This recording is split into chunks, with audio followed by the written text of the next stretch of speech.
So. That's fucking hilarious. It's great. Who were for you like the guys who got you into the space? That kind of, you know what I mean? This sort of space. Because How to Beast was definitely one for me before any of this. But same for me. I mean, he's one. I think like for me, there's quite a few. There's a plethora, because I think a couple of fitness influencers that I've looked up to and sort of admired, but ultimately they're just like provide a physique and a lifestyle online, and you see it, but they don't really kind of, not all of them kind of open themselves up like that to offer the value to guys. But you mentioned Darren, and you sent me the podcast of him with Rich Cooper, and like that's someone I've listened to and taken a lot from. I think just because I think for me I had. I don't like to go too far into the kind of red pill, because I think it can go too far. But I think also is so important just to kind of accept some facts of life, that I just probably wouldn't accept, or just was not necessarily not aware to, but just not really ready to swallow, I guess. What were those ones for you? I think it'd be interesting to talk about. Like, what were the things that you kind of saw someone say or heard someone say, and you're like, oh fuck, that's actually completely spot on? I think for me, like, I just used to maybe pine and whinge about how certain things weren't fair, and it's just like, if you can kind of stop that mindset and just accept that if you just do the work, start doing the work today, you're just going to be like 1 month down the line, 2 months, 3 months, 6 months, a year down the line, you're going to be in such a much better position. And I think I was that guy that was always just like, oh, this is unfair, that's not fair, and rather than just like start today, which is hard to do, because I always felt I'm so far behind, I've wasted so many years, and it's going to take ages to, I don't know, catch up with other people. But when you kind of just put it onto yourself and your own journey, and you take the pressure away, I guess. I think for me it was just taking pressure away from almost playing catch up, and just looking at my own situation, just accepting that I am where I am, and if I kind of just take things step by step from here, a year down the line, it's going to be a lot better. I mean, what about yourself? It's interesting, hey, and it's that whole idea is if you don't stop, you can't fail. Like, you just have to keep ploughing on. And we were talking about How to Beast, and his YouTube channel was like a big influence on me. He was my kind of like gateway initially into just the YouTuber world. I used to think like, oh, Logan Paul's a YouTuber, I'm not going to watch that shit. And I didn't really engage with any of it, and I was just watching like news stuff. That's what I used YouTube for like research and news stuff. And then he was the first one where I was like, do you know what? This man has carved out just such a cool lifestyle for himself, and it's just all on his own terms. And I remember saying to someone, I was like, and this is why you should never tell your friends your ideas. You should never tell your friends your ideas. I said, I was like, oh, do you know what? I really love this guy, and maybe I'll start like a YouTube and all of this. This was years ago. Nah, don't do that. It's too saturated. There's too many people doing all that already. Why would you bother doing that? Da-da. And like, I was like, oh yeah, it's probably right. And I just, you know what? If you'd started 5 years exactly, ago, where could you be now? Because if you actually think of it, you take a step back. You could say that about being a fucking plumber or something. There's millions of plumbers. This is what separates a good plumber from a bad plumber, right? And obviously it's just like the experience, they put the work in, and obviously they take a pride in what they do.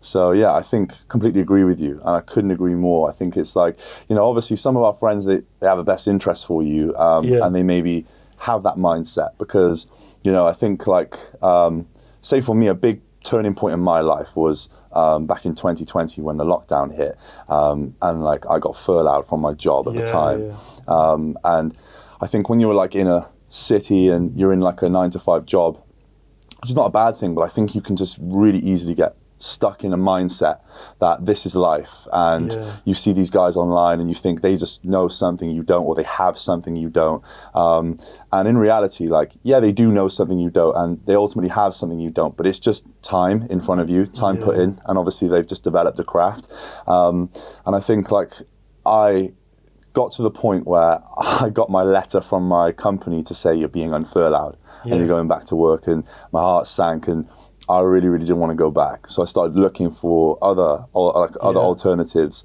I had some experience in sales, and I came across like a random job opportunity online, and like everyone everyone, including like my girlfriend at the time, they were like, no, don't, it's a scam, don't do it. And I ended up working for some guy, and he had a YouTube channel. It's called Mr. Opulent. His name's Sanu. He's like a Nigerian guy, and he was like based in London. And he's like, he's really killed it. He's not got like a massive presence. Right. He's got like a small Instagram, but he's killed it at affiliate marketing. So I worked for him at the time, and he was basically, I think you'll remember, but like Forex was popping back then before it got like unregulated, and they had to put all these copy trades onto Pelican. Right. So they had like regulated FCA traders, but he was making a killing off like just working with brokers, running Facebook ads and referring people through to open a trading account. So obviously he's like a businessman, so he took that and then he put into a mentorship course to sell a course on how to actually, do that. And he would run ads to get leads, basically people who'd already made money in affiliate marketing, so they knew it wasn't a scam, they knew they could do it. And working for him as a closer and just sort of selling these mentorship packages to people just all around the world, random people just in far corners of the world for a lot of money as well, really blew my mind. It opened my world. But, I had my girlfriend at the time who, was amazing, and she was really supportive of me. But she always came from a family with, I guess, just limiting beliefs. And, she imposed that upon me. She did research on the company to try, and there wasn't much information online, and she tried to say it's a scam, don't do it. And, other friend really tried to discourage me from it. And, I don't harbor any resentment against them for that, because they obviously just want the best for you. But you're right by saying, you shouldn't tell people your plans until you actually do it. Because if I'd have listened to them, that for me was a massive turning point, because it showed me what was capable out there and what you could do. And, that kind of made me think that if I kind of work on something slowly, I could maybe develop my own offer to sell to people one day. And although I'm making I'm at kind of the foot of a mountain with my journey, pretty much starting, but I'm making a full-time income from my offer. And this guy is making millions. This Sanu, who I was working for, he was making a hell of a lot of money. And it just completely opened my mind. It's crazy, isn't it? It's that whole idea of, one, you don't know what you don't know. Exactly. And when this is that story of the 4-minute mile. I know Russell Brunson tells this all the time. Alex Hormozy tells this story all the time. The 4-minute mile was just seen as that thing that you can never do it. No one's ever going to break the 4-minute mile. Then someone broke the 4-minute mile, and then 28 days later, 2 more people did, and then 3 more people did, and then 5 more people did. And it was just that limiting belief of someone broke that belief for everyone else, and then they were able to do it. I often think this as well with people who are just getting started online. There's this phrase, others will not be willing to invest in you that which you have not already kind of invested in yourself. So the amount that you invest in yourself is equal to the amount that others will be willing to invest in you. And I see a lot of people kind of wanting to get started in this space, but they're just not willing to invest in themselves. Yeah. But by investing in themselves, they break that limiting belief that, people would never do this. People would never pay for my program if I had a program. But then by investing in a program, they're like, well, I did. Exactly. So there'll be other people who will as well. Yeah. And then they'll start being like, well, I'll get to work then. Because if I do it, then I'm a sensible person. I'm a reasonable person. Yeah. Then I'll get to work. I'm kind of curious. I think there's so much that me and you could talk about. I know after this we're going to continue to just absolutely chirp. But I'm really curious kind of about, how me and you are sat here today, and your story for kind of how you got here. And I think we've somewhat through the UK, we've been through kind of similar things as well, with our experiences in the UK. But I'm just kind of really interested in why you've come to Bali. Definitely. How we've ended up here, and man, just sort of what's kind of motivated you to get here and the story behind that. Yeah, 100%. I mean, where to start, really? I don't know where to start. I don't want to bore anyone listening. No, it's a great story, man. Yeah, I just think for me, I have a background traditionally in rugby. I come from a rugby family in Wales, and it's actually crazy how you spent a lot of time in my home city, which is Cardiff as well. It's a small world, and now here we are. And I think that that was something for me which taught me a lot. I would never trade it, but as I got to a certain age, I kind of realized that that's just not my passion, because I had so many like unbelievable opportunities to become a professional at the highest level. And if I truly wanted to have done that, I would have made it happen. Just like I've kind of applied myself to get myself to the point I'm at with this. I realized that if I truly wanted that, I would have really invested that time and invested the effort. I just couldn't bring myself to discipline myself, to get myself in shape, to really kind of make the most of the opportunities I had. So I got to a point where in my early 20s, I kind of knocked that on the head and I quit, and I fell into quite a bad point, and that was the worst point of my life. And I'm really grateful for going through kind of hitting rock bottom and coming back, because it kind of taught me a hell of a lot. And I'd never had much hardship before that.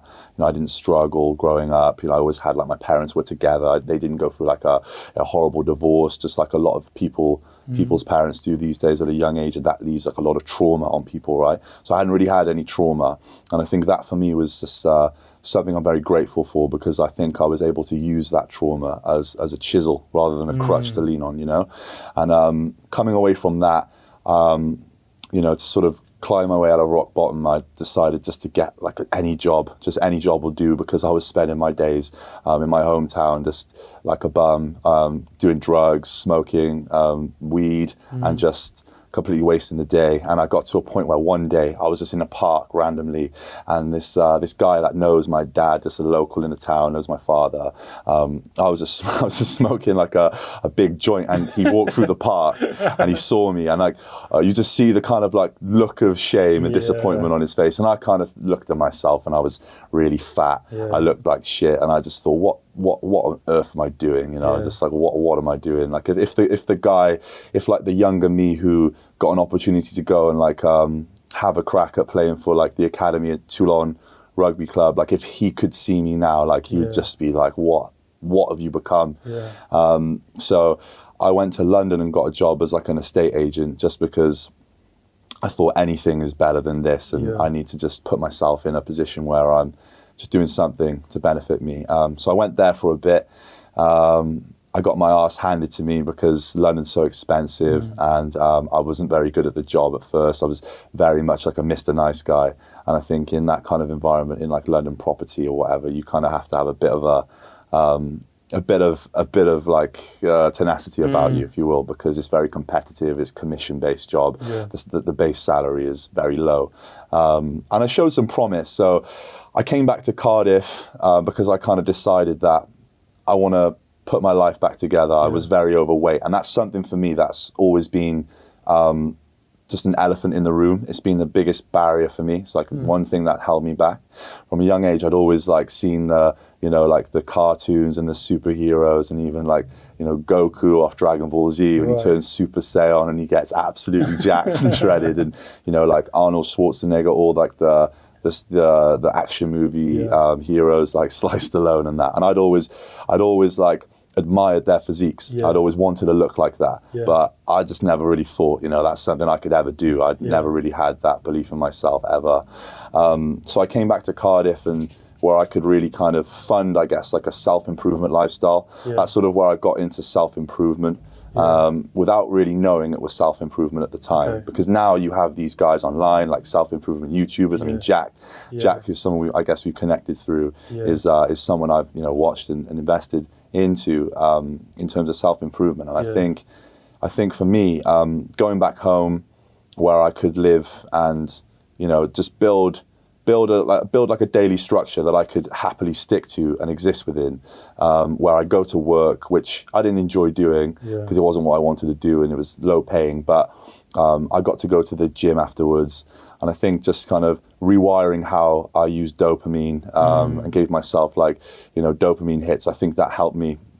And I really started building my physique, losing weight and developing some skills. I became quite good at the job I was doing, and it was quite short-lived because COVID came around, and then that hit. And then from there, I guess I took a few like other chances. I guess really building my physique up and losing a lot of weight gave me a lot of confidence. It gave me just a lot more confidence than I had before in myself, and that's kind of what pushed me to to go and seek like other opportunities, and you know, came into a few cool opportunities online, and that's when I got like a remote closing job.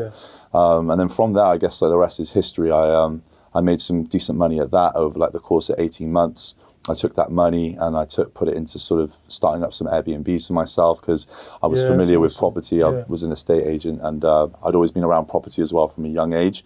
So I kind of knew how it worked, and I'm quite passionate about, you know, like quite competitive like yourself, and you know, like a lot of the guys we kind of mutually know.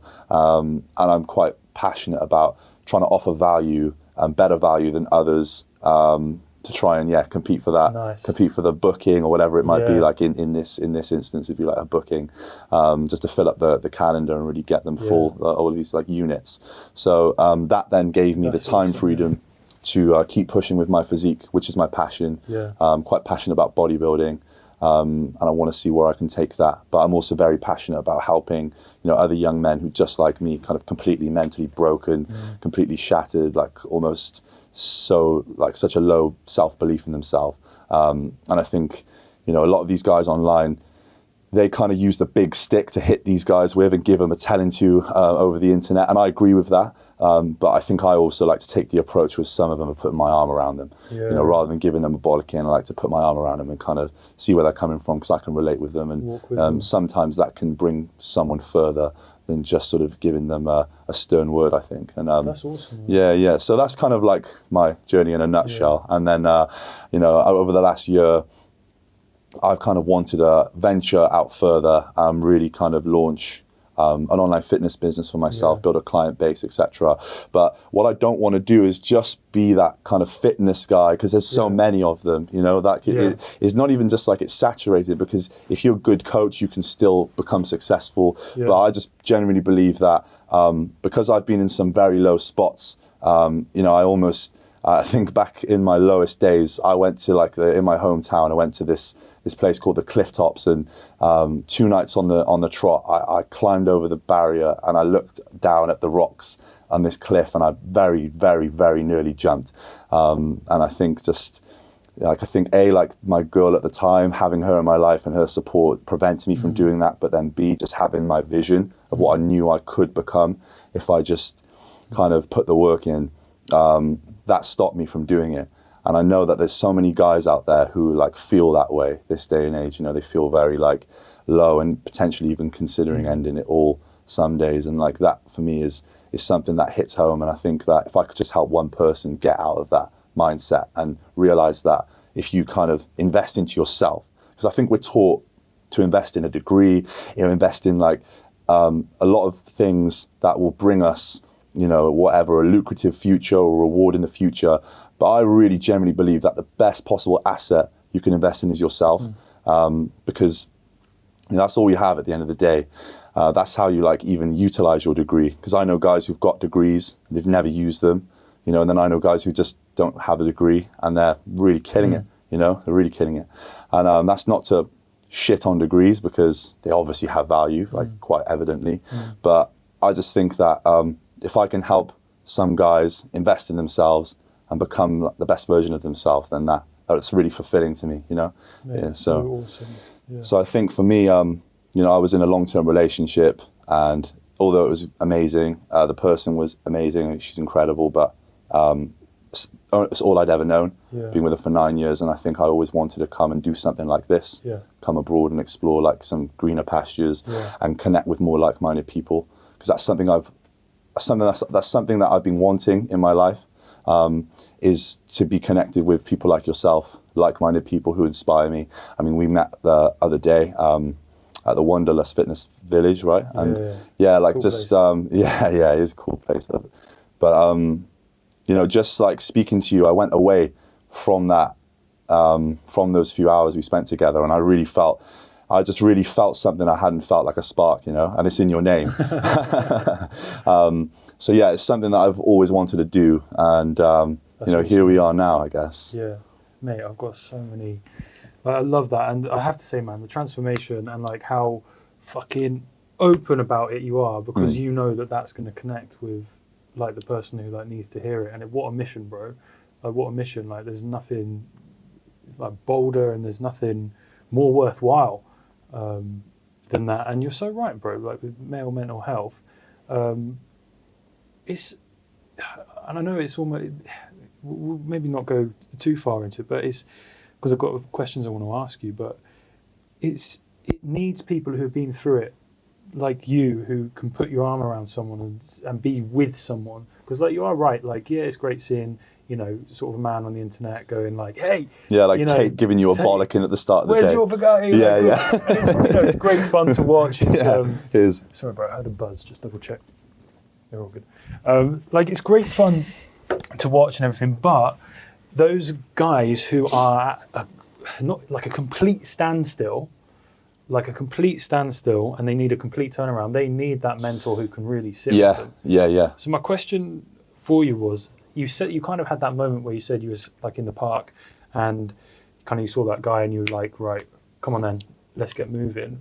What was that like, kind of going from like almost like wrong direction to turning yourself around?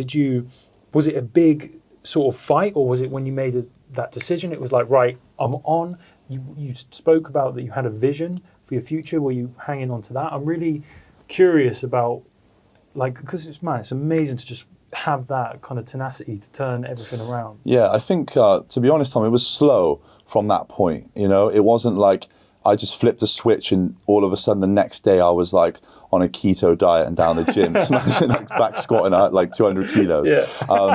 But it was just like, at that point I knew that I had more pride than that. Yeah. You know, I was down and out and I was just a shadow of my former self. I always had like big expectations on my shoulders through like a rugby career. And I guess that's not something that all young guys have, is like expectation on their shoulders. But it doesn't mean that they shouldn't have like expectations and standards for themselves to meet.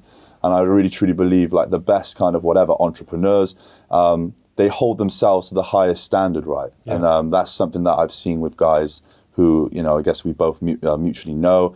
And these guys hold themselves to such high standards, and there's no reason why you can't do that. It just takes self-evidence, which obviously requires action upon a daily basis. But I think from that moment where I realized that I have to do something and I want to do something, you know, and I get to do something, like I was alive. I've seen you say this a couple of times. You said you changed want to get. Yeah. Why? Because, well, I've seen like other people online break it down, and I think it makes a lot of sense. Is because, you know, for example, like I just got a Grab bike here, and it costs like on the app like 7,000 rupees, like 38p. And it was like an hour's work for the guy.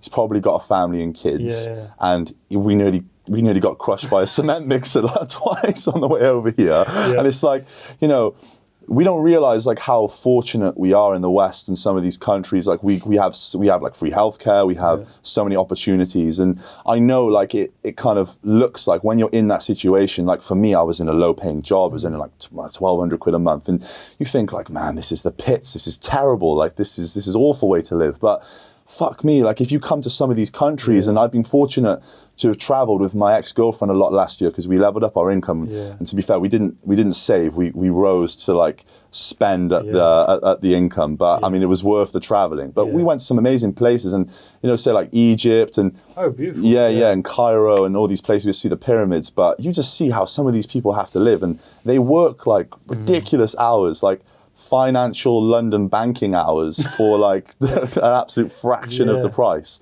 You know, it was like Christmas Day when we went to see the pyramids, and there's a guy on a JCB like digging up a new road over there, and it's like, it's crazy. You know, it's just, we really don't appreciate the opportunities that we have. And you know, I think if you kind of put your mind to something, you have a passion, you can actually make a business out of it. You know, and there's people nowadays making a business out of, you know, everything. I mean, there's a very successful guy in the new elite who's making like, I don't know how much he's making, I don't want to disclose it, but he's making like tens and tens of thousands a month from helping young guys quit video games, you know? And that to me is amazing, you know? Cam, that's right, and that's so cool, you know? It's like unbelievable. You know, he's one of the world's like leading experts. Really? Like he gets like, so the World Economic Forum like brings him on to boards, like flies him out to these places. Wow. That's cool. mind-boggling. But he's solving a painful problem. Exactly, because it is a massive issue. It is. I mean, you know, I think it's just become easier than ever. And I think a lot of people, I don't want to go down this whole rabbit hole because people call me a conspiracy theorist, but... Oh, mate, we can go. Like, we could go for a few hours if you want. But I think like the way the society is wired for consumerism is just crazy, you know, like how accessible it is and how they kind of, how the powers to be, they want people trapped in their kind of little cage, so they consume like the junk food, you know, they consume the jelly brain TV, and they consume like you know, the video games and all of this stuff, which is just like instant dopamine, and it leaves you feeling like depressed if that's all you do. And if you don't live a life where you have a fulfilling career or you have like a fulfilling kind of, you know, daily lifestyle, it can be easy just to feel so depressed, you know, and I can relate to that. You know, because there was once upon a time where like I just came back from playing rugby in France, and an opportunity I had like just went down like a lead balloon, and I came home and I was embarrassed, I was ashamed to show my face, so I ate myself to oblivion. I ended up like 170 kilos. And in the day, all I was doing, I had no job. I was just like a hermit away in my parents' house. I was like, thankfully, I was like, I think I was 18 or 19 at the time. So obviously it's not a good way to be at that age. But, you know, thankfully I managed to turn it around before I was much older. But I was just like waking up at, you know, 11 a.m. plus 11 a.m. beyond, like eat some shit for breakfast and then play on COD for a few hours, go and watch porn, and then go and eat another load of shit, and then go back and just repeat the cycle. And it was just like so depressing, you know, so depressing.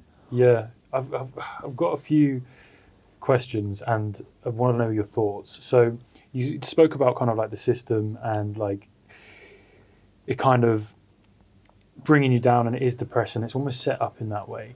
I'd love to know what your thoughts are, because this is something that I'm kind of pondering. We often have this idea, and I think personally a lot of it's marketing, particularly of someone like Andrew Tate, of like the Matrix, like a Matrix attack, all this sort of stuff. Do you think there are actually people who are sitting around making decisions and pulling strings, or do you think that we've literally just set up a system and we've become slaves to it? Because even if you look at like politicians, if you look at, they're slaves, like the Prime Minister is a slave. Like he's a slave to the system he is in. And I always wonder, you know, it's just like interesting kind of thought. It's like, are there people, I know there are very powerful people in the world, like very, very powerful people who go under the radar. But how much of it is just a system that we are all conforming to, and we are slaves, and we kind of like, to break free of it, it's just like, oh, right, like, come to Bali. Like, do you know what I mean? Sort of thing. It is interesting because it honestly is a great question, because half of me wants to say, like, it's fully orchestrated. But then the other half wants to say, like, is it just competitive capitalism that's gone too far? You know? And that those are kind of like the two sides of the spectrum for me. I do think there's an element of it that kind of is orchestrated. I really do. But then I think I just think with the development of technology, etc., it's just become so easy to live like an easy, convenient life. And there's a reason I think, you know, testosterone levels in males have just completely plummeted like over the years. And I think daily life used to be hard, right? I mean, you know, my grandfather on my mother's side, I never met him. He died when my mum was young because he had like terrible lung condition from working in the mines and stuff. And I think like life was hard for people back then, you know. And I think that when life's hard, obviously, like as you get up and you live, you push yourself. I know we're here, we have comfortable surroundings, and it's a real pleasure to sort of be here. But if you choose to do hard shit, obviously it kind of like, it puts you out of your comfort zone. And I just think it's so easy if you're stuck in, say, like a job you don't like, which is already hard enough, you kind of then take the easy route in the rest of the day. And then I just think you just become consumed by the system we live in. And I think it's up to the person to do some introspectiveness and, you know, open your mind up and expand to a different way of thinking and a different way of life, I think, almost. I think you're absolutely right, man. And I think I would probably agree with you that it's kind of a bit of both. It's a bit of both. Because, for example, like, I mean, there's got to be a lot of like backhanded money coming from these conglomerate companies into the hands of certain people, and obviously coming out in the news now that is exactly the case. Yeah. Well, there we go, and I think that, you know, so there's obviously a vested interest there, which kind of says that, you know, there is an element of it that is orchestrated, but then on the other hand of it, there is a way where you don't have to subscribe to that. You know, you don't have to go to McDonald's. You don't have to like you're right. Flick on the TV and watch whatever that's gonna. It's because it's like McDonald's, TikTok. Because like if you look at TikTok or McDonald's, I think they're both great examples. They're not inherently bad. No, they're not at all. It's that end form. It's like, right, what is the most stimulating thing we can give to a human to keep them occupied doing the same thing? And it turns out it's short form videos of girls dancing. Like apparently that's the thing. But that's kind of, it's not necessarily evil.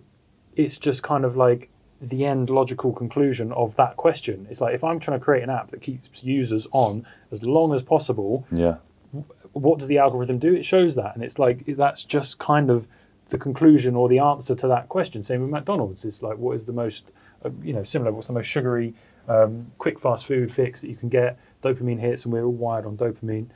So, like, you know, it's kind of, is it bad? Is it not? Or is it? So it's kind of that inner game or that inner conviction that you have to have in yourself to pull away from those things as well. Definitely. Yeah. Definitely. And I think that 100%, and holding yourself to like an account, like holding yourself accountable to that, to kind of like force yourself to do things that are difficult. I mean, that's one thing for me why, you know, I love bodybuilding, and bodybuilding on one hand, it is unhealthy, you know, it is, but then on the other hand, for someone like myself, you know, it's been like a driving factor to build a better life, and it's difficult, and it's something that I personally have always struggled with. I've not been able to control my food. I've not been able to control my like, you know, myself, and how I like consume dopamine and how I subscribe to things. I've just been like the perfect consumer for a lot of these companies over the years. I've been like a rat in the cage, just perfect like consumer, I've just been their ideal consumer and just putty in their hands.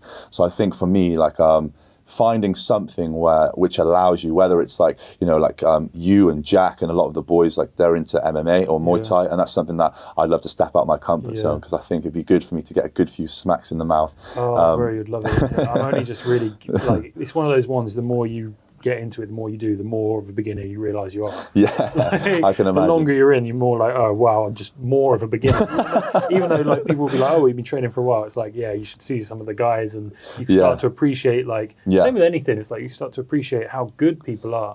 At Definitely. Like how amazingly good. I'm curious, bodybuilding, what is it you like found, you've fallen in love with it? It's just like you've really like sunk your teeth into it.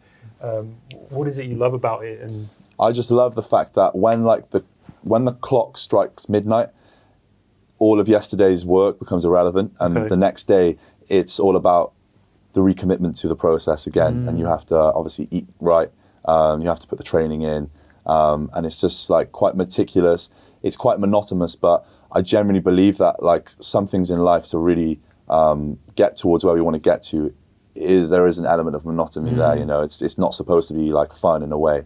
But for me, the process of kind of being able to stick with it and like beat myself and beat like my inner bitch that wants me to like quit or whatever, I think that is fun for me, and it's just something that has helped me in like, you know, my business endeavors, in everything, I guess, really. And I think one for me is just like my own level of self-respect. Like I've never really had a high level of self-respect, and I know that's just because I've been very weak, and I think it's just helped me really curate a strength, an inner strength, and kind of like more self-evident self-confidence, I guess, you know. And then building that helped me kind of go and put together, you know, my first business, and it's given me the confidence to kind of take a leap with, you know, with building like a fitness business and building a client base. And I really, really just think that it's helped me massively in those regards, you know. So that's why I love it. I really, really love it, and it's very fulfilling for me. And I think a lot of people who are into that, you know, would likely agree. Yeah, that's awesome, man. So, like, when are you excited to go to the gym, and not all the time, you know. No, like a lot of the time, no, I'm not. But then there are days where like I'm really excited to go. I'm really excited to go. But I just think that, you know, like everything, if you can just prove to yourself that you can do it when you don't want to do it, then you must kind of love it in a way, you know. Right, it's all right, mate. We'll just pause for a sec. You're leaving, are you? Sorry about that. No worries, man. No worries. Fuck, I need my shoes Friday. I can I wear these other shoes to the beach? No, I can't. Bro, I've got the solution to all of your problems, and you know I have. Don't fucking wear I any. need those shoes. So you can have a good All right, weekend. bro. He's a cool guy. Seems it to be Yeah, fair. he's cool. Yeah, man, mate. So like we kind of started kind of this conversation. We were talking about a few sort of like mentors online, some of the cool killer guys online, been in the space a while, kind of just like living the dream also. But I'm curious, you kind of lent into a little bit where you said like, oh, like the red pill things is great. There's some good aspects to it, but also, you know, there's also a line as well. Yeah.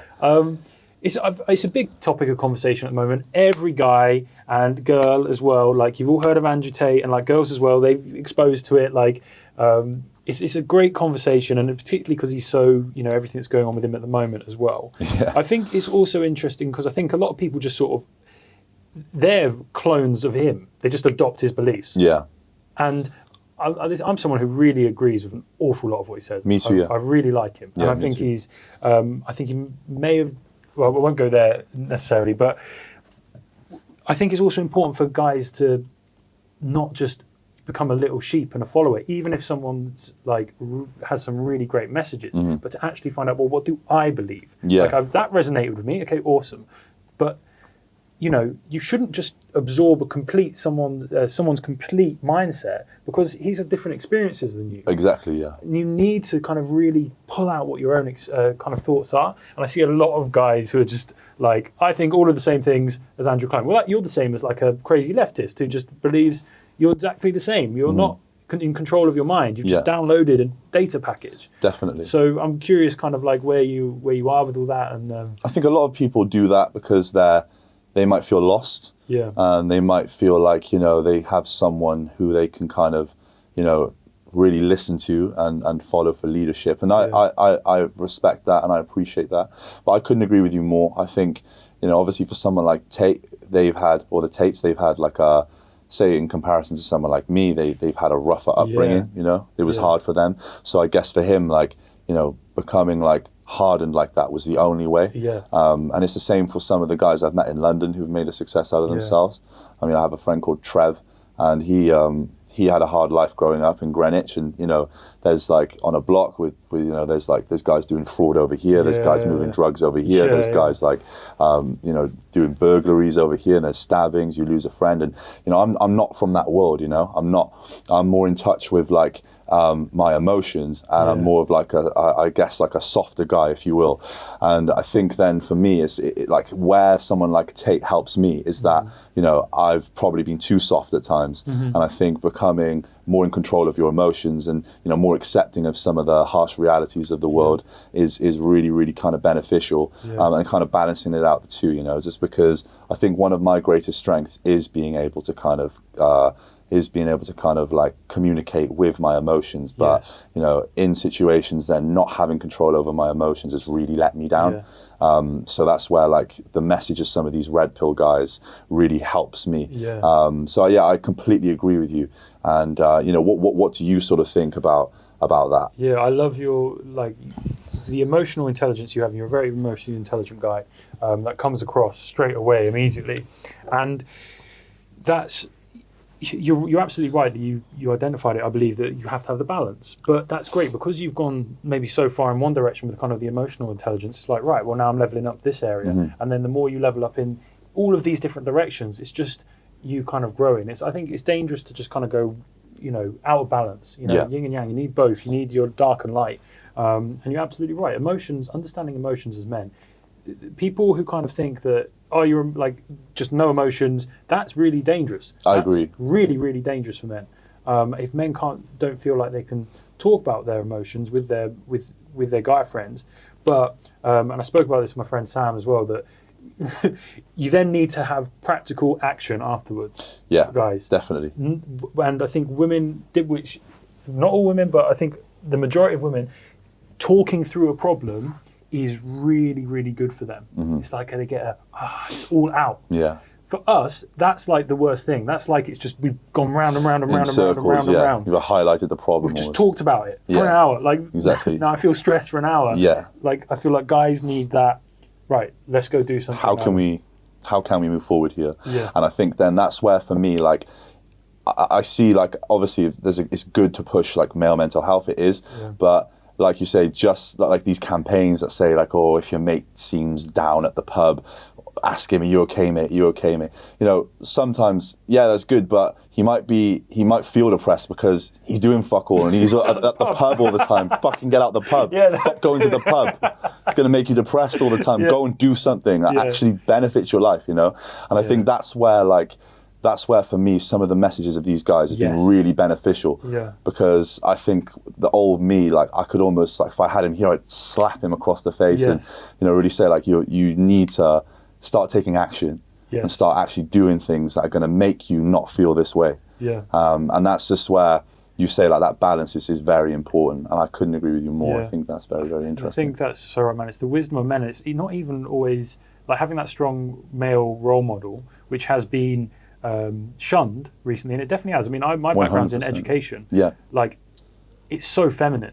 Like, there was maybe like 2 or 3 guys I was in a big school. I did 2.5 years or so there. I was in a big school. There was one guy who was ex-military guy. Fucking loved him. A few other guys who were just really, really masculine. And all of the male teachers who were really masculine, all of the kids fucking loved. No surprise. They were just drawn to it. But there was so many male teachers there who were very soft and very feminine and like, oh, it'll be okay and we'll talk about the problems and this. But it never solved anything. That's the thing. Didn't actually help anything. And like, I think I can relate to that because, you know, I always saw like my father as a masculine role model, and like I always felt like he had an answer to something. If there was a problem, if shit went wrong, he's going to sort it. You know, and like I agree with you. I just think that you then look at a masculine role model and you understand that, you know, they're capable and they're capable at solving problems.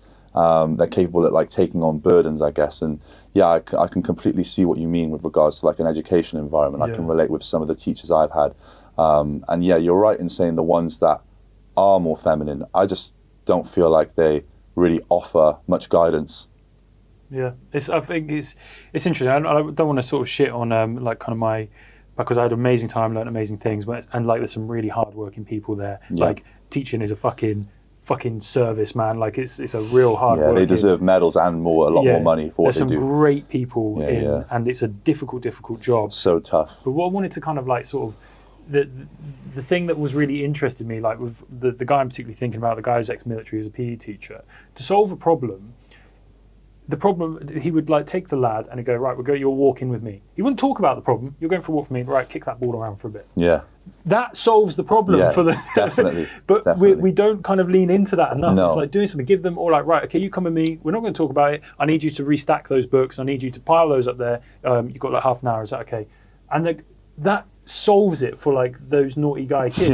That solves the problem. 100%. You don't need to talk about it anymore. You know, definitely. And I think we need a bit more of that in schools as well, because I'm seeing a lot of very, very feminine kids coming up, and I mean we won't go too much into all the gender stuff as well, but I see a lot of confused kids. A lot of confused kids, and I think it's sad. I think if we actually care about these kids, we should care about them long term and their mental health long term. I agree. Not just, you know, I agree. Not just keep an agenda happy.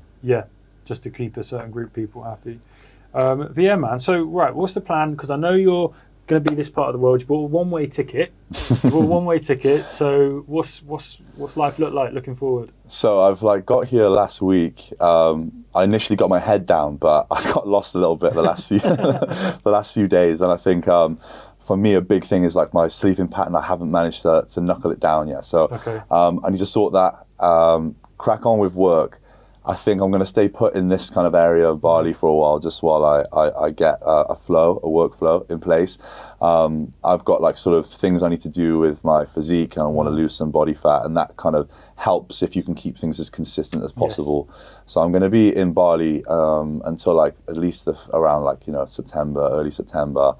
And then I do have plans then like later in the year to sort of go over to Thailand and you know, maybe link up with some of the boys in the new elite, yourself included, and you know, kind of see what that part of the world's like as well. Nice, I'd like to go to Bangkok and see what the form is there. Yeah. Because I quite like the city. I mean, I spent a lot of time in London recently, and it's a great city, but I was happy to leave by the end. I do like city life, so I would like to go to Bangkok and see what that's like, and then take on some of your recommendations of the islands and go and have a look around. But then, I think, if I really like Bali, potentially come back here. It's just at the minute, I don't have any plans to go back to the UK, and I really, really like it here right now. I really like it here. It's, Mate, I love life's really good here. But, like you're heading back to the UK for...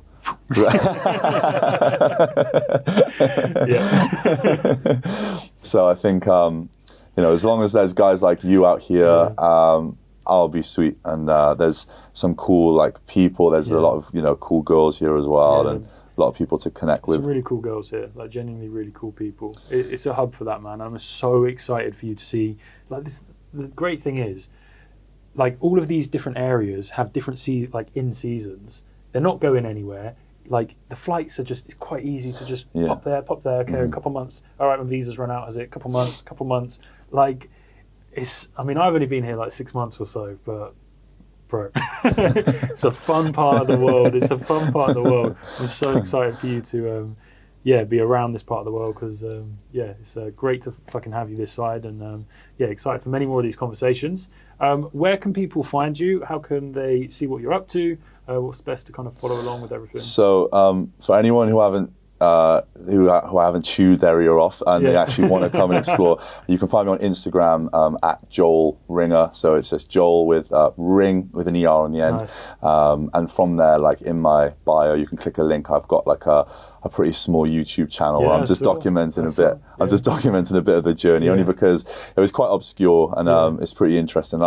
I've been loving what you've been doing on. Did those guys think you're a celebrity? Yeah.